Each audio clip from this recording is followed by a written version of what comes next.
Hey everybody, I hope everyone is doing well. This is a review of the RPT ball marker template used for the Rapsodo MLM2 Pro launch monitor. So if you're not familiar with what this is a template for creating the balls that are used in the Rapsodo launch monitor. The Rapsodo launch monitor, if you don't know, is a launch monitor that can use normal balls, but if you want the most accurate readings, you want to use the balls that have a very specific pattern that the launch monitor can pick up. So when you buy the launch monitor, it actually comes with either 3 Titleist Pro V1 official RPT balls, or it will come with chrome ones. You can select them at the store that you buy it from. It'll come with 3. You can buy some more at the Rapsodo store, or I think at other golf places too, but they're about $70 per dozen. So they're sort of pricey. And they very rarely go on sale. I've been looking for a long, long time, but they never go on sale. So a good way to save money is to actually have a ball template and draw in the same dots in the same exact pattern as you would see for the RPT balls. So the advantage of course, using this is you can save a lot of money. Instead of paying $70 per dozen, I got these nice Vice Pro ones on sale for $24 for $36. You can save a lot of money this way. A couple things here to be on the lookout for is if you have an indoor range and you're projecting onto the screen, I would not go about this route. You could use a marker to create the balls and the templates, but it's going to smear onto the screen. If you can afford a nice indoor sim with a projection on this, I'm sure spending a little bit more money to make sure that your nice screen doesn't get smeared upon with marker is definitely worth it. So I would only use this if you're hitting into a net or some kind of screen that you don't care about. Okay, so I've had this now for several months and I've liked it. So a couple things here that I wanted to give your thoughts on, and these are some of the questions that I had when I was also researching this. So one is this accurate? From every indication that I've had using this, I've been hitting this and hitting with the same irons and hitting everything else.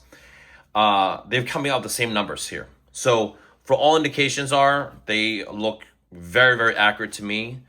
I know I am not using a TrackMan and doing a scientific empirical study, comparing the two, but my assumption is it's either going to work all the time, or it's going to give you some really wonky numbers. And they gave me very, very consistent numbers between the official RPT ball and the homemade ones.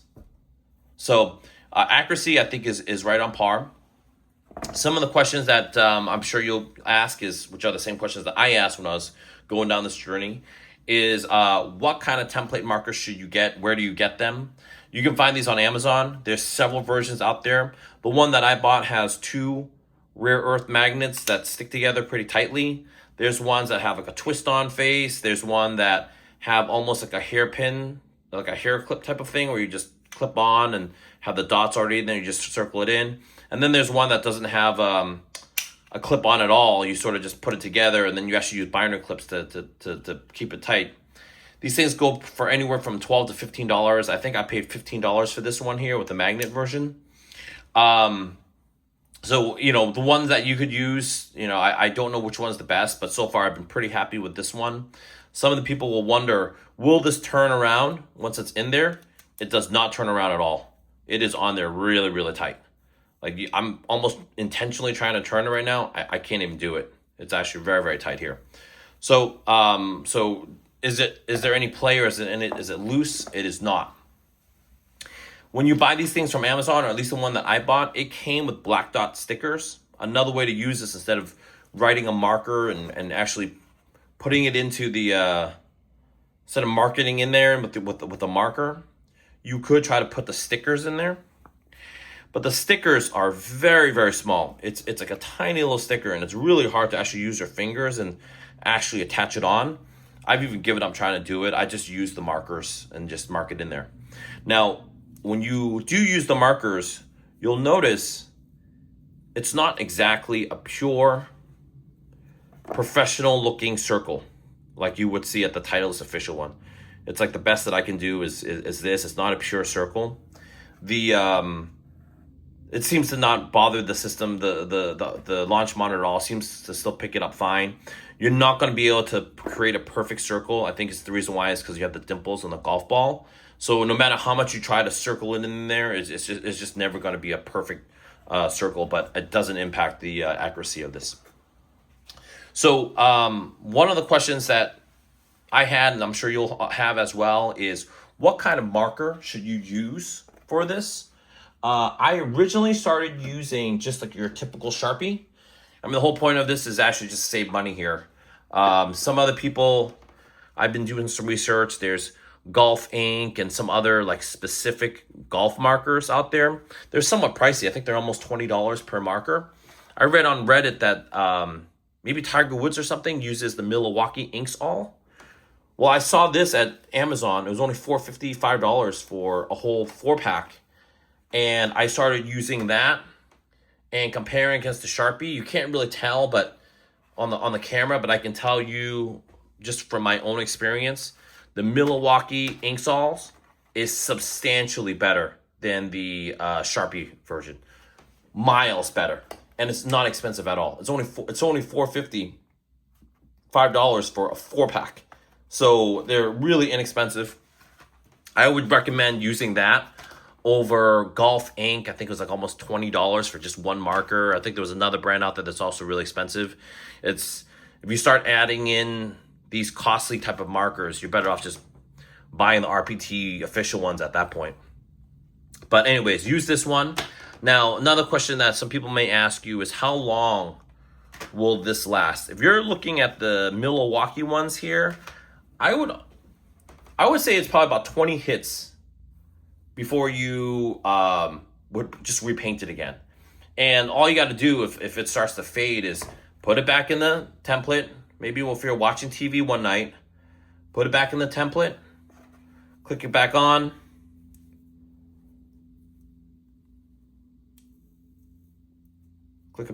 and then just go ahead and, while you're watching TV or something like that, go and repaint it again. That's the best way to do that. Now, another way to use this, or a good method to use this, is to buy yourself some time. The Rapsodo's RPT balls can go on sale. They're very rare to go on sale. My original plan was to actually just use this until there was like a Black Friday sale. Well, Black Friday was yesterday. It's right now November 29th.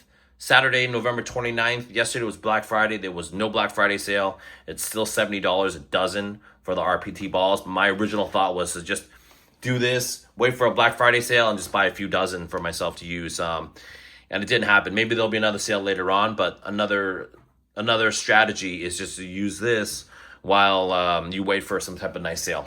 So anyways, I hope this is helpful. I wish I had this around when I was trying to do a research on the RPT balls and trying to save some money instead of buying that and just making your own. Overall, too, the Rapsodo launch monitor, there's plenty of reviews already on the internet about that, but so far I've enjoyed it. I have upgraded from a Garmin R10, and yeah, I've liked it. I've also bought the lifetime subscription. It's been a lot of fun. And my use case here is I actually just hit this into my backyard. I have an outdoor cage, and I just hit into that. So I hope this helps some people out there that are thinking about using an RPT ball template. Definitely recommend it. So thank you and take care. Happy New Year.